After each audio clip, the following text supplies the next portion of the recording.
Was u ook zo enthousiast als ik toen ik voor het eerst dit programma zag? We gaan nu in het volgende programma draaien. De Bijbel is nou het meest betrouwbare boek dat bestaat. Daar kan ik ook uren over vertellen, want er bestaan geen manuscripten die zo betrouwbaar zijn dan de Bijbel door de eeuwen heen. Dus ook tot op vandaag aan de dag. En daarom hebben we ook deze site www.woonbijbel.nl. En al die programma's zijn er ook uit op brinktv.com. U kunt ze elk moment kunt u ze zien. Dus als u deze gezien hebt en de vorige niet, dan kijkt u even op brinktv.com. Kunt u ze allemaal weer zien. En woonbijbel.nl wil dus zeggen dat ga nou toch eens een keer in die Bijbel wonen. Want ik blijf zeggen, je leest de Bijbel niet, maar de Bijbel leest jou. Luister maar niet meer naar mij, ga nu het programma maar kijken en ik ben ervan overtuigd dat je ervan zult genieten.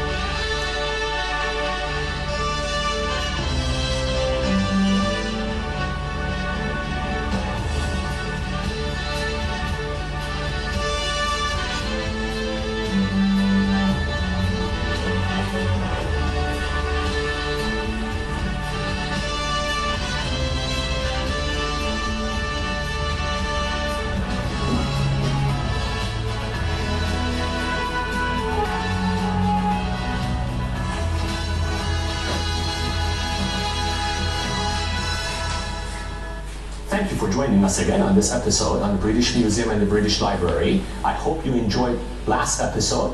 Join us as I continue talking with Jay Smith about the reliability of the scriptures. Please tell us, what other kinds of evidence have we found in the British Museum that brings further confirmation to the authenticity and authority of the scriptures? Well, we've already gone through the city of Ur. That has been corroborated. There's a whole room that has been now dedicated to the city of Ur. We've gone through the city of Sodom and Gomorrah. We now know that that's been corroborated by the Eblan tablets. We've asked about the patriarchal customs, the very specific customs that we see in the Abrahamic period. That has now been corroborated by the Nuzi tablets, the Mari tablets, which are written shortly after that. What about the Hittites? This has always been another question that's been thrown at the biblical scholars. What do you do with these people called the Hittites? Hittites, which are referred to only in Genesis. Nobody else seems to know about this. Now the British Museum has found the Hittites. We now know the Neo-Hittite civilization. It's basically found in that, what is today the Anatolia area of Turkey. I went to a Turkish museum in Ankara many years ago, and they had all kinds of statues and monuments to Hittites, the former ancestors of people living in that land. Exactly. So now, in the 21st century, we know the Hittites existed. What we now know is that actually they have existed for 1,000 years.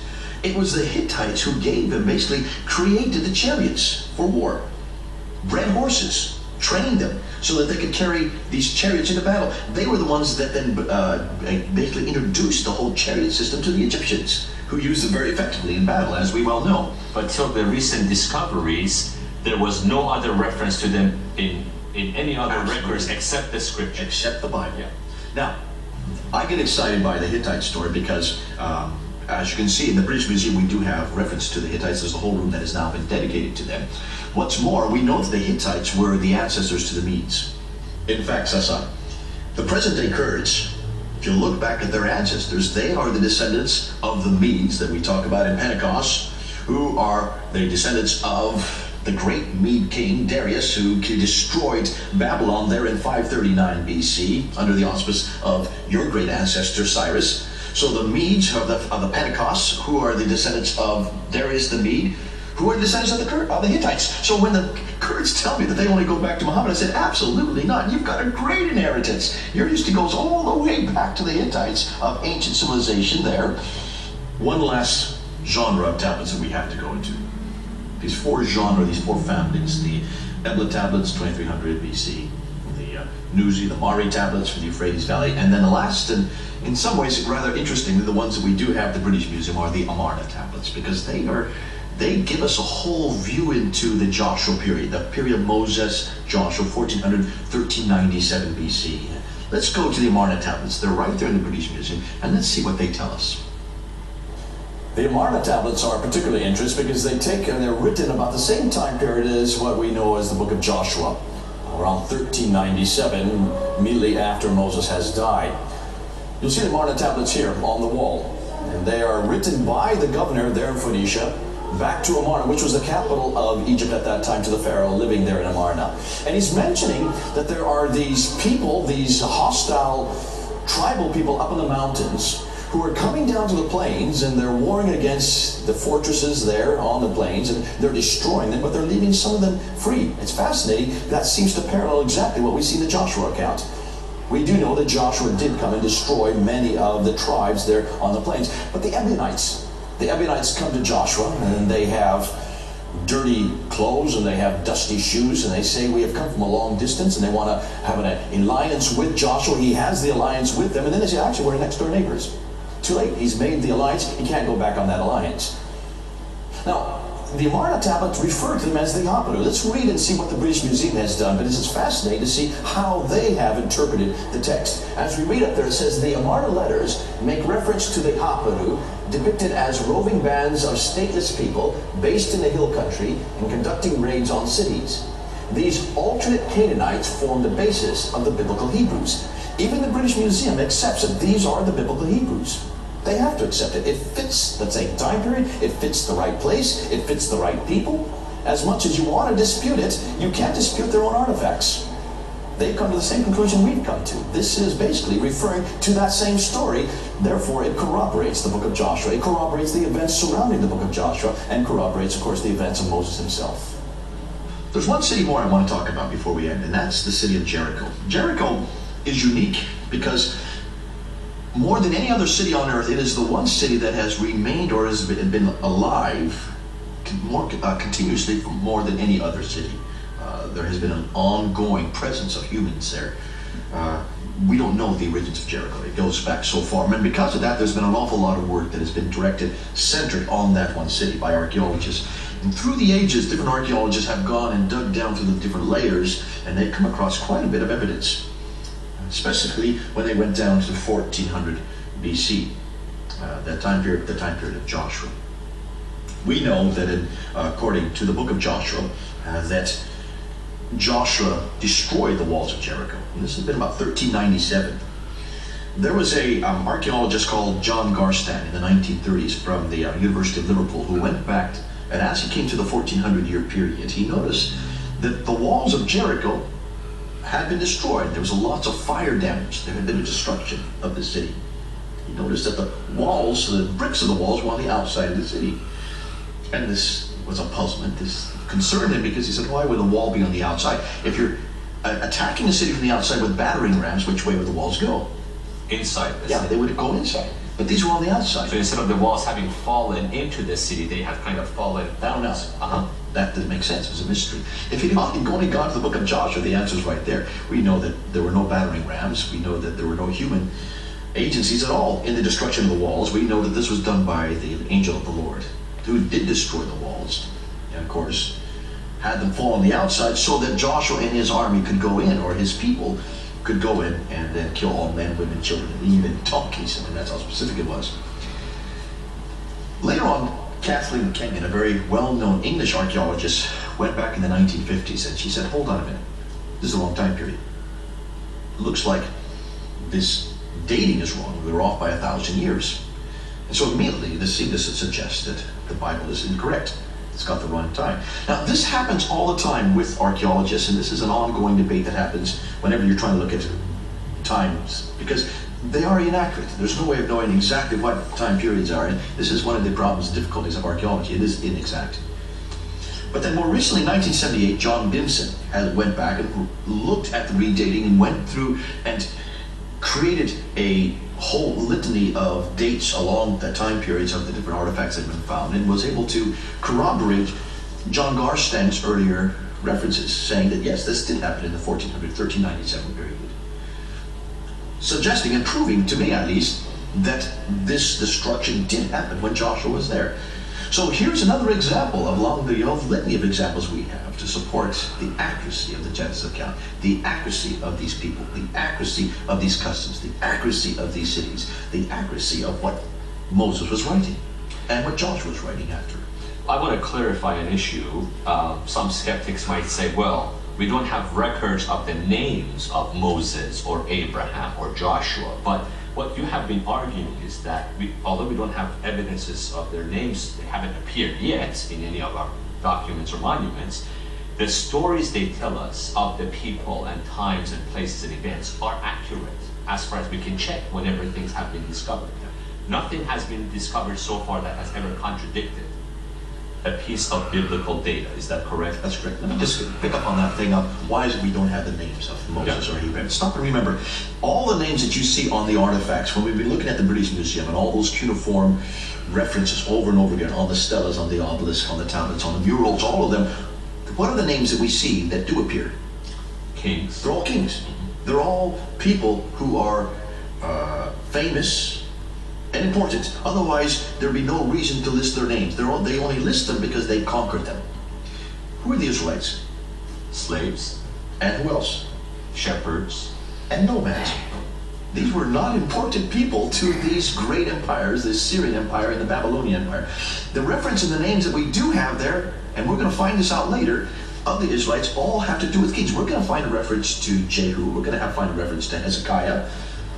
But they were kings, all Jewish kings. So the only time you will ever find references is when somebody has conquered them and taken them as captive. You want the name there because that aggrandizes you. These are bragging accounts. And so therefore, they are leaving their legacy behind. They will only they will only mention those kings that they have conquered.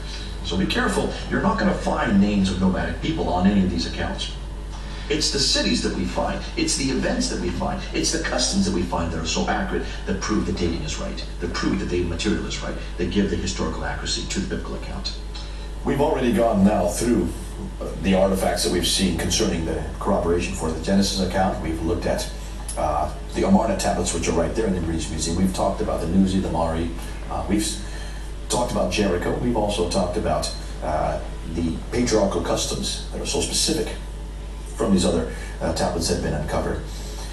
We talked about the Joshua account, which has been corroborated because of the Amarna tablets. But let's now move in from the patriarchal period, 2000 year BC, Mosaic period, 1400 BC, Joshua immediately after that, to the Davidic period. When you get to the Davidic period, this is we're talking about 1000 BC. This is the time when the cuneiform that is on the artifacts has been really specified, has come down, so that now the cuneiform script has been used right across the board by most of the great empires of that age. David has always been a difficult person because certainly there should be some reference to him. He was a great king, one of the greatest in the biblical traditions. And there's always been a question of why can't we find anything on David? It wasn't until recently that we have been able to find anything on David, and it comes out of Karnak in Egypt, where the reference by Shoshenq, he's known as Shishak in the Bible, Shoshenq in Egyptian parlance, refers to him by name. We now know that David is a historical person. He's right there on the Shoshenq inscription. Now, can you understand then what the dilemma for the British Museum? I want to take you back to the British Museum. I want to show you what the British Museum has done with this story. Let's go back and look at it. There are those who suggest that the name Yahweh, which is the holy name for God, the name that the Jews would not even pronounce, what we know as the Yahweh, the Tetragrammaton that we find in the Old Testament 6,823 times, that name was probably created much later as an identity marker to distinguish it from the other gods. Now that is a hotly contested item. It's interesting that the British Museum has basically solved that problem. And it comes in the form of a little shard. This little shard that you see up here comes from 500 BC. It comes from the city of Lachish. Now you might say, hold on a minute. 500 BC, Lachish was just destroyed back at the time of Sennacherib. That's true, but Lachish was rebuilt and destroyed a number of times. In 500 BC, Nebuchadnezzar, the Babylonian king, comes and does destroy Lachish, and he destroys the pottery shard from which this inscription is written. And it refers to Yahweh. The second line from the top, the far right word, are those four letters, Yahweh. That's the personal name for God. That is the name that we find in Exodus 3, 14 and 15, where Moses, before he goes down to Egypt to rescue the Israelites, he says to God, what is the name that I should use that they will recognize me? And of course, the name that he gives at that time is Yahweh. So Moses knew that name, and we know that Abraham knew that name. It was not a name that was invented in the 1st century AD. Actually, we find it right here on this pottery shard from 500 BC. Now, here's what I find is fascinating. We're in the British Museum, and the British Museum has been probably the most skeptical of institutions concerning the biblical text. If you look, come with me right over to this panel, right next to this glass cabinet, you will find the story of David, and you'll find the story of his son Solomon, and you'll find the story of the splitting of the kingdoms as if this is a historical event. What is the British Museum doing, putting our story, paraphrasing our story on their walls? This was put up in 2003. Obviously, they're coming to the same conclusions we're coming to. As they looked at Shalmaneser, as we looked at earlier, as they looked at Sennacherib, and they saw Tihuca, and the fact that the Bible is even more authoritative, is more historical than the artifacts, they're coming to the same conclusion that we're coming to, and that is the Bible is indeed historical. So much so that they're willing to put our story on their walls, and I get excited by that. I would imagine that maybe in a few years we'll see our story all over their walls. And what does it tell me? Well, it's much as Jasper says, and when he mentioned that as we look at the great thinkers of the world, as we look at the scientists, as we look at the great philosophers, the great thinkers, as they're building and they're climbing that hill of knowledge, sooner or later they're going to get to the pinnacle. And when they get there, they'll find the theologians waiting for them. It is these artifacts that we see here in the British Museum, the ones that we have gone through already, these artifacts that are pointing to the fact that the Bible is historical when it deals with people's, places, events, and time period. No wonder then they're putting our story on their walls as historical fact. Gets me excited. I hope it gets you excited as well. Now, I hope this really gets you encouraged. It gets me encouraged just to see, even if the British Museum is going to give this much credits to the biblical material, by even admitting that these people, these Haberu, are these Canaanites, these biblical Hebrews. If they're going to give credits to put our story up on their walls, and I'm sure there are going to be many more, what about the next periods that come up? What about the 9th century BC? Because now we're moving into the Assyrian period, and then we'll move into the Babylonian period, and then on into the Persian period, your ancestry. Here's a whole new set of criteria, and what's exciting is the British Museum is the best place in the world for just this material, because the British were the ones that were the first ones to really uncover many of the cities that we find in Assyria, Nimrud and Balawat and Khorsabad and Nineveh. Let's go back to the British Museum and let's take a look and see what they tell us concerning books such as 1st and 2nd Kings and 1st and 2nd Chronicles. Let's see what they tell us about the kings, the Israelite kings such as Ahab and Jehu or Hezekiah. Because these are exciting of what the British have told us and what they have found in this one building. Come with me and let's see how that story unfolds. We're now in the Assyrian period. That's the 9th, 8th, and 7th century, when Assyria was the great power of its day. The reason we're coming to this era and we're looking at these artifacts is because we have reference to the Assyrian period in 1st and 2nd Kings and also in 1st and 2nd Chronicles. We want to look and see whether or not they corroborate these events that we find in the Bible. Now, it's important that you understand that the material that we're looking at today are all put together by kings, and so they're big, they are expensive. They are basically talking about their conquest, they're talking about their history from their perspective. We're going to see why that's significant. And to do that, to start our story, let's come on over here. Specifically, let's look at some of these artifacts, these obelisks. And more particularly, let's start with the stela that's right over here.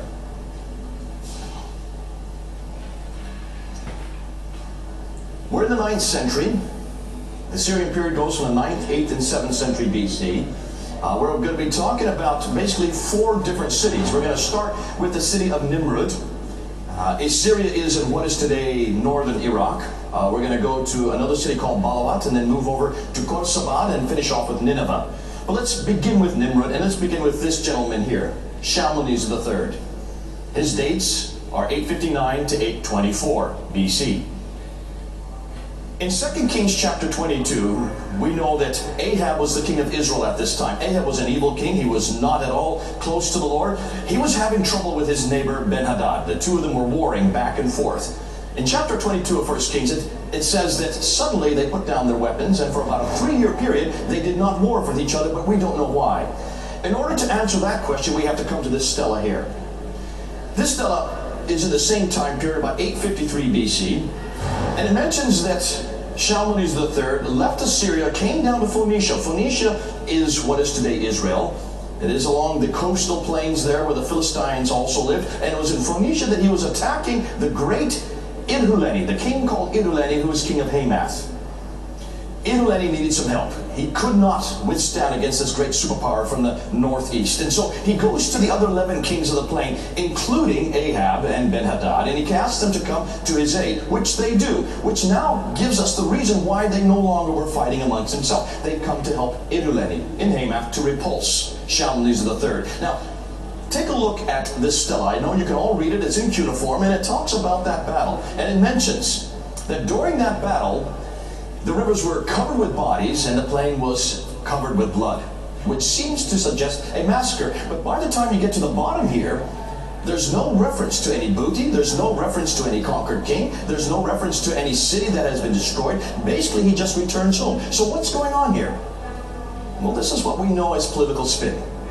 All these artifacts, all these stelas and the murals that we see and the tablets are all basically talking about the conquest of the king. They only want to tell you that which went right. We've got the same thing happening today. George Bush and Tony Blair, do they ever admit that they do anything wrong? Absolutely not.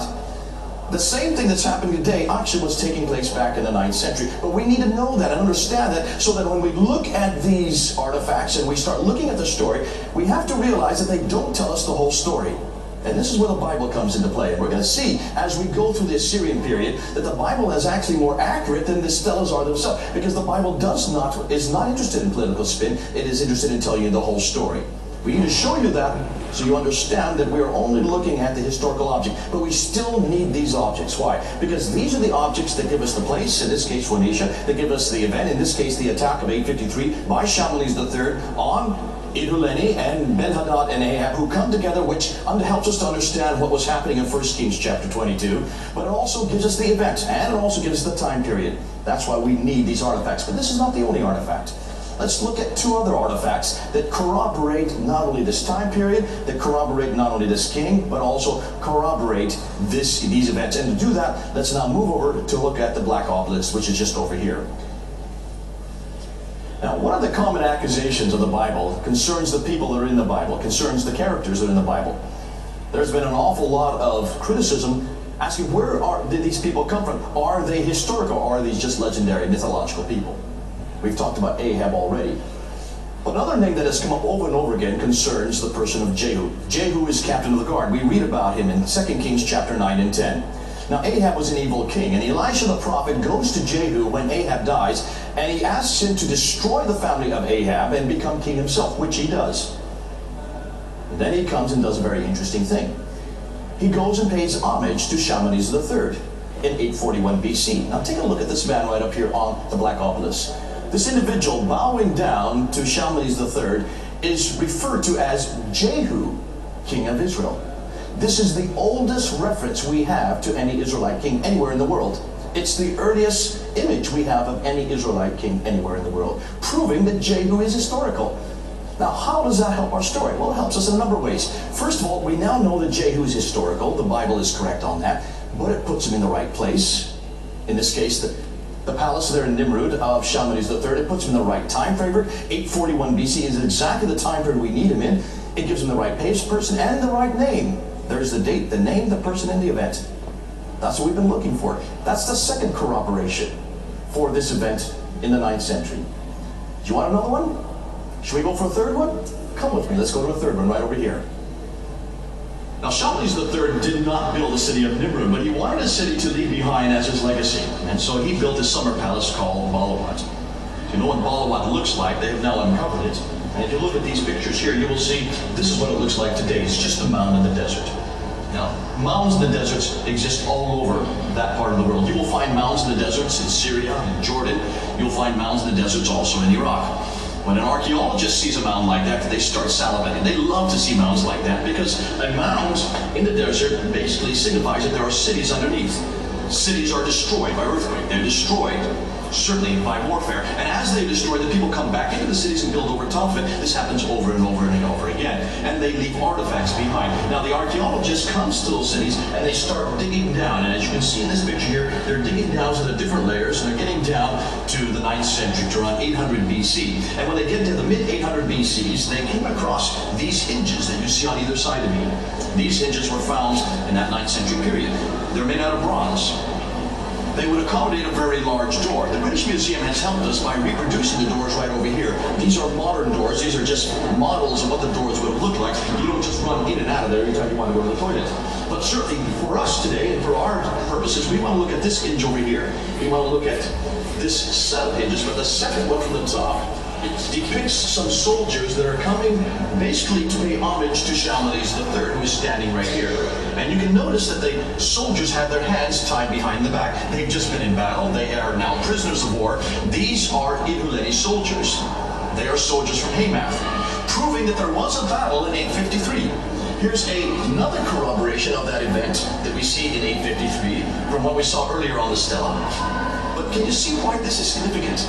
Because now we have seen 3 different artifacts, the stela, the black obelisk, these hinges, which corroborate the events that were happening in the mid-9th century and also give support to 1 Kings chapter 22 and 2 Kings chapter 9 and 10. 3 different artifacts from 2 different cities supporting the events we see in 1st and 2nd Kings. That's the kind of artifacts we're looking for to give this kind of corroboration, the places, the names, the events, and the time period, all of them supported by these artifacts. It's good material. It helps us not only substantiate the authority for the Bible, but also show that when it talks about these events, we can trust it. Our time has come to an end on this episode. Please join us next week as we continue our discussions with Jay Smith.